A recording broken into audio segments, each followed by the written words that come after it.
श्री शिवाय नमस्तुभ्यं। स्वागत है आप सबका आपके अपने YouTube चैनल नमामि शिवजी में। भगवान भोलेनाथ की कृपा हम सब पर सदैव बनी रहे। भक्तों, आज के वीडियो में हम जानेंगे रंभा एकादशी के बारे में।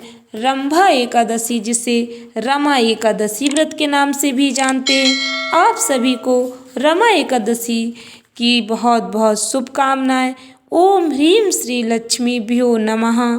कार्तिक मास की कृष्ण पक्ष की एकादशी का नाम रमा एकादशी है। इसे रंभा एकादशी भी कहते हैं क्योंकि माता लक्ष्मी जी का एक नाम रमा या रंभा भी है। इसीलिए इस एकादशी को रमा एकादशी कहा जाता है। रमा एकादशी किस दिन पड़ रही है, इसका शुभ मुहूर्त क्या रहेगा, पारण का सही समय क्या रहेगा, व्रत कथा सब जानेंगे वीडियो में।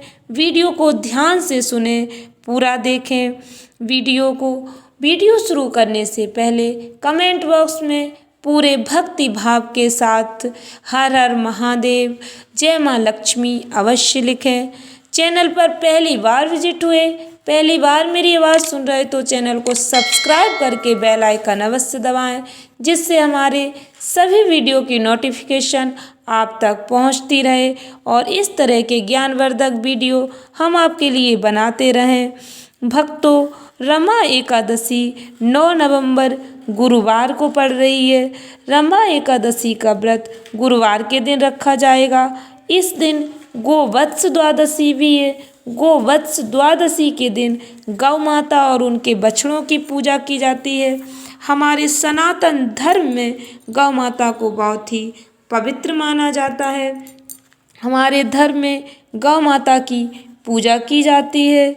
इस दिन महिलाएं अपने बच्चों की खुशी और उनकी लंबी उम्र के लिए व्रत रखती हैं। इस व्रत को नंदिनी व्रत के नाम से भी जाना जाता है। हमारे शास्त्रों में ऐसी मान्यता है, जो निसंतान दंपति इस दिन उपवास रखकर पूर्ण श्रद्धा के साथ गौ माता की पूजा करते हैं, उन्हें संतान सुख अवश्य प्राप्त होता है। इस दिन आप एकादशी और गोवत्स द्वादशी दोनों ही व्रत रख सकते हैं। ऐसी मान्यता है, गोवत्स द्वादशी के दिन से ही भगवान श्री कृष्ण ने गाय चराना शुरू किया था, इसलिए इस तिथि का महत्व और अधिक बढ़ जाता है। एकादशी का व्रत रखते समय आपको एकादशी की सही तिथि और शुभ मुहूर्त का ध्यान अवश्य रखना चाहिए, क्योंकि कई बार एकादशी तिथि 2 दिन की होती है। इसलिए पहले दिन की एकादशी तिथि दशमी युक्त होती है और जो दूसरे दिन की एकादशी होती है वह द्वादशी युक्त होती है, वैष्णव एकादशी होती है। ऐसे में द्वादशी युक्त एकादशी का व्रत सबसे अधिक शुभ और फलदायी माना जाता है। मान्यताओं के अनुसार दशमी तिथि युक्त एकादशी का व्रत रखने से आसुरी शक्तियों को बल मिलता है। ऐसे में रखे गए व्रत का पुण्य असुरों को मिल जाता है। इसीलिए आप जब भी व्रत रखें तो शुभ मुहूर्त का ध्यान अवश्य रखें। एकादशी के दिन चावल नहीं खाने चाहिए। चावल या चावल से बनी हुई वस्तुओं को नहीं ग्रहण करना चाहिए। आप व्रत रखते हो या ना रखते हो, तब भी आपको चावल या चावल से बनी हुई वस्तुओं का सेवन नहीं करना चाहिए। भगवान विष्णु के आशीर्वाद के लिए आपको एकादशी के दिन चावल नहीं खाना चाहिए। एकादशी के व्रत में किसी भी प्रकार के तामसिक भोजन का सेवन आपके घर में नहीं होना चाहिए। लहसुन प्याज युक्त भोजन नहीं बनाना चाहिए। भगवान विष्णु जी की कृपा पाने के लिए आपको इस तरह के भोजन से बचना चाहिए। यदि आप एकादशी का व्रत रखते हैं तो आप एक समय फलाहार कर सकते हैं, फल खा सकते हैं, मेवा खा सकते हैं, किंतु अन्न का सेवन नहीं कर सकते। अन्न का सेवन आपको अगले दिन शुभ मुहूर्त में ही करना चाहिए, जिसे एकादशी में पारण कहते हैं। हिंदू धर्म में एकादशी का तिथि का महत्व बहुत अधिक है। वहीं कार्तिक माह के कृष्ण पक्ष में पड़ने वाली एकादशी रमा एकादशी का महत्व और अधिक बढ़ जाता है। इस साल, जैसा कि मैंने पहले ही बताया आपको, रमा एकादशी का व्रत 9 नवंबर गुरुवार के दिन रखना है। ध्यान रखना भक्तों, रमा एकादशी 9 नवंबर गुरुवार के दिन पड़ रही है। रमा एकादशी की शुरुआत 8 नवंबर 2023 को सुबह 10:41 पर शुरू होगी, जो 9 नवंबर 2023 को सुबह 10:41 पर समाप्त हो जाएगी। एकादशी पूजा का शुभ मुहूर्त 9 नवंबर को सुबह 6:39 से लेकर 8 बजे तक रहेगा। एकादशी व्रत का पारण 10 नवंबर को सुबह 6:39 से सुबह 8:50 के बीच रहेगा। एकादशी का व्रत प्रतिवर्ष कार्तिक मास के कृष्ण पक्ष की एकादशी तिथि को रखा जाता है।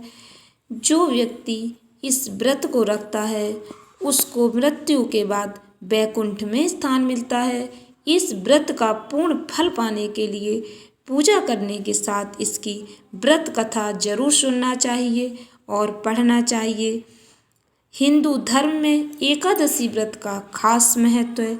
कार्तिक माह के कृष्ण पक्ष में पड़ने वाली एकादशी का अपना अलग ही महत्व है।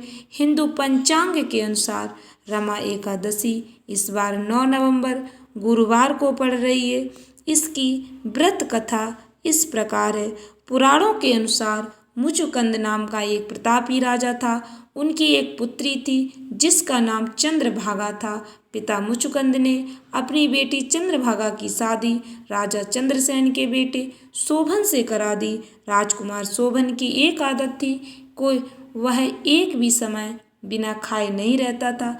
इसी बीच शोभन एक बार कार्तिक के महीने में अपनी पत्नी के साथ ससुराल आया। उस दिन रमा एकादशी का व्रत था। चंद्रभागा के राज्य में सभी रमा एकादशी का नियम पूर्वक पालन करते थे, तो दामाद शोभन से भी ऐसा करने के लिए कहा गया, परंतु शोभन इस बात को लेकर काफ़ी परेशान हो गया।